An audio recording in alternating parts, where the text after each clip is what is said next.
Bonsoir. Un mouvement de grève qui a débuté hier et qui perdure aux Ulysses. Cela concerne des enseignants, cela concerne des personnels de vie scolaire et des agents d'entretien du personnel qui fait état de son vif mécontentement face à l'annonce de la suppression d'une classe de 6e, ce qui obligerait les élèves à être 24 au lieu de 19. D'autres motifs de désapprobation également, comme on l'a expliqué à Hubert Martin. On voudrait le maintien de notre 7e classe de 6e. Ainsi, on pourrait garder des effectifs à 19 élèves, car si on nous supprime cette classe-là, les effectifs seraient à 24 dès la rentrée, ce qui est très difficile.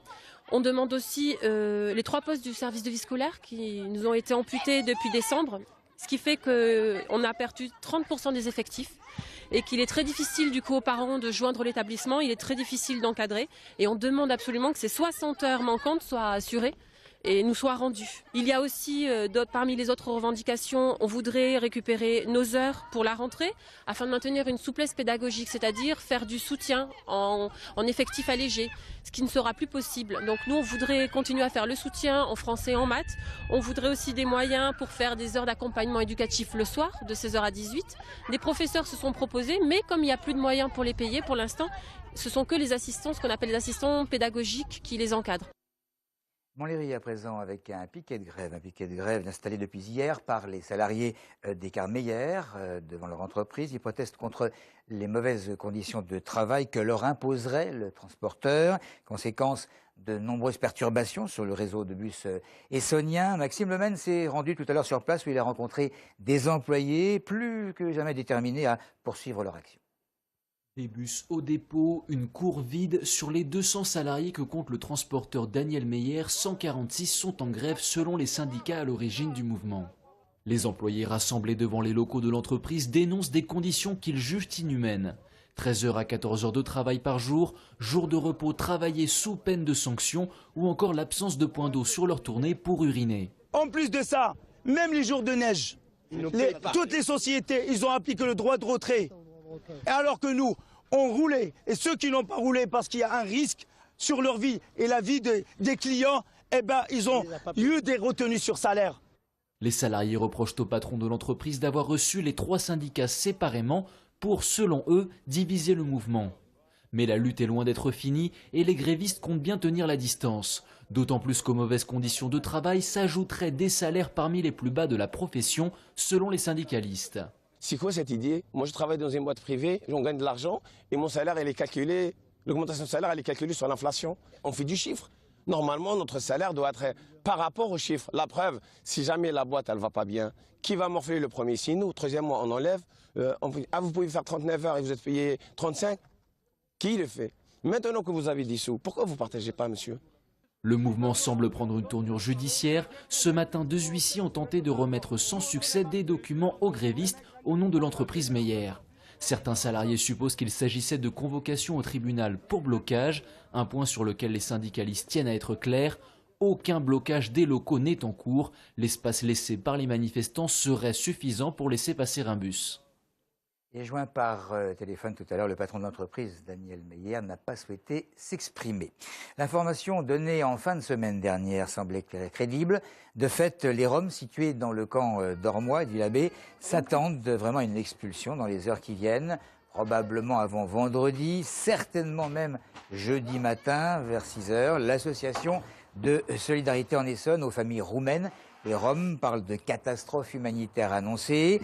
Leurs responsables estiment que la seule solution pour plusieurs centaines de personnes serait d'errer une fois encore à la recherche d'un nouveau terrain. L'association qui a demandé aux autorités préfectorales et au Conseil général d'intervenir pour stopper l'expulsion annoncée. Ça dit, bon nombre de riverains estiment de leur côté que la situation a assez duré et que pour des questions, entre autres, d'hygiène, il faut que cette situation cesse le plus rapidement possible. Fin de citation.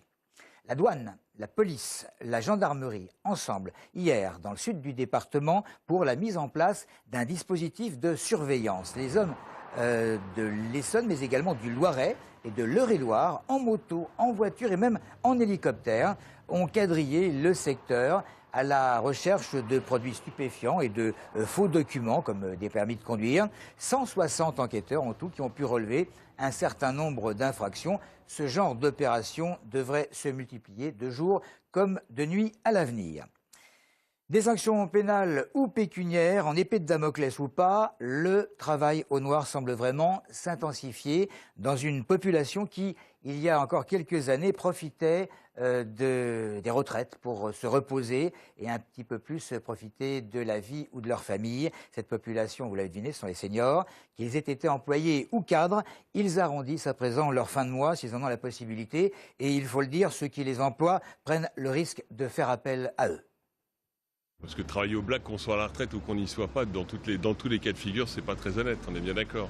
Maintenant, si elles le font, c'est qu'elles ont peut-être une nécessité aussi à le faire. C'est pas très bien, disons, mais s'ils sont dans le besoin, chacun essaye de se débrouiller comme il peut. Hein. Moi, je trouve que c'est honteux. Bah oui, ils ont déjà travaillé toute leur vie. Je trouve pas ça normal du tout. Je pense qu'il n'a pas le choix. Si la retraite n'est pas suffisante pour vivre, surtout quand il y a des enfants et la famille chez lui et tout. Quand on a cotisé plus de 40 ans, qu'on se retrouve avec des retraites, on va dire, de misère, en plus qu'on nous reprend dessus, c'est triste, c'est lamentable. Et on n'a pas fini. Hein. Je pense qu'on en arrive au même point que les étudiants et ça devrait pas être normal. Je sais de quoi je parle parce que je travaille avec les personnes âgées, justement, je suis auxiliaire de vie sociale et c'est de plus en plus dur pour eux de subvenir à leurs besoins, comme pour tout le monde à mon avis, mais travailler au noir, non, parce que je trouve qu'ils sont discriminés alors qu'ils ont beaucoup à donner aux jeunes. Voilà, dans l'actualité, il y a également l'acquittement aux assises d'Évry de ce vigile qui, il y a 4 ans, avait tué en état de légitime défense l'un des hommes qui l'agressait à la fin de son travail. Le vigile a néanmoins écopé d'une peine de 5 ans de prison avec sursis et une mise à l'épreuve de 3 ans. Et puis l'inquiétude de certains parents de l'école maternelle du Moulin à Vent, c'est à Rissorangis. 2 élèves ont en effet été affectés par la teigne, ce parasite qui n'est pas dangereux mais contagieux. Ça se manifeste par des plaques sur la peau et généralement sur la tête plus que sur les bras ou sur les jambes. D'ailleurs, le traitement est à base d'antibiotiques. Voilà pour l'essentiel. Merci de votre fidélité.